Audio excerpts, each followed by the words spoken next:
People we work and communicate with are a very important part of our daily lives. Naturally, these social interactions bring us into contact with different people who have different personalities and different behaviors.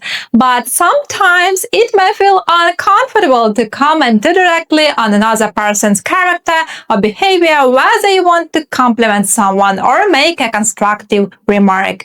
At other times, you may simply want to sound a little bit more sophisticated when talking about people you know. So whatever your intention may be, it is always helpful to be familiar with some common English idioms that describes people's positive and negative character traits and behavior. Hello friends, hope you're doing well today. My name is Alina. Here I teach English for work and life. And today let's dive into some advanced English idioms that native speakers use to describe people's positive and negative character traits and behavior in professional settings. So learning these expressions will help you feel yourself more confident and communicate more naturally, confidently in workplace conversations, meetings, and beyond. So let's begin.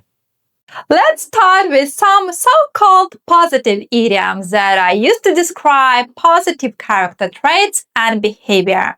So, a mine of information. And this idiom is mostly used to describe someone who has a lot of knowledge and is always able to provide useful facts, advice, or insights on a wide range of topics. For example, have you heard about Chad from the sales department? He knows so much about all kinds of different things. I know, he's amazing, a real mine of information. However, this idiom is also used to describe something that is a valuable source of information, such as a book, an article, a YouTube channel, and so on. For example, The Unauthorized Biography of Money by Felix Martin is a fantastic book that is a mine of information about the nature of money. Our next idiom is get up and go. So, get up and go is an informal expression used to describe someone's positive attitude, ability to come up with new ideas, and energy. For example, this job needs someone with a lot of get up and go. Let's ask Jane. She's always full of energy and enthusiasm. Our third idiom in this section have another one or more than one string to a bow. So actually we have three options here. Have another one string to a bow, have more than one string to a bow, or have plenty of strings to a bow. So this idiom describes a situation when a person has more than one interest, skill, or ability, or a superpower that they can use when needed. For example, good morning colleagues, please meet Ellen, our new financial manager. She is trade expert, has expertise in bookkeeping, and speaks 4 different languages. Nice to meet you, Ellen. It sounds like you have plenty of strings to your bow. Our team is looking forward to working with you. Now it's time to look at some idioms that are used to describe people's negative character traits and behavior. So, act the fool or play the fool. This idiom means to behave in a very silly way, often intentionally, just to distract people or make them laugh, or sometimes to avoid responsibility. For example, I'm thinking of expanding our team. We need more enthusiastic people in the department. What do you think of John? Indeed, he's been showing great results lately, and I could recommend him if he didn't play the fool so much.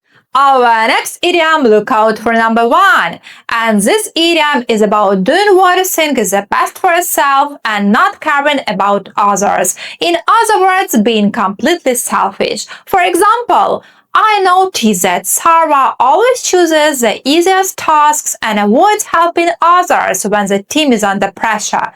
That's true. She tends to look out for number 1 instead of thinking what's best for the whole team. And our last idiom for today, eat someone for breakfast. So this idiom means that a person is able to very easily control, defeat, or outperform someone else. So it can describe someone who is really dominant, competitive, and sometimes too aggressive when dealing with others. For example, I wouldn't challenge challenge David in a debate. He can eat people for breakfast when it comes to arguing.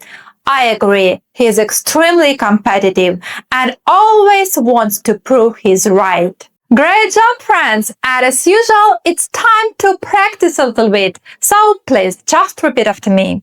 A mile of information. Get up and go. Have plenty of strings to your bow. Act the fool. Play the fool. Look out for number 1. Eat someone for breakfast. Okay, let's do it one more time. A mine of information. Get up and go. Have plenty of strings to your bow. Act the fool. Play the fool. Look out for number 1. Eat someone for breakfast. Excellent! You did a really cool job today. Before you go, please write in the comments below this video which of these idioms you like the most. And don't forget, this chapter will continue, so follow for more. And for now, thank you. Please stay positive, keep practicing. It's your turn to shine.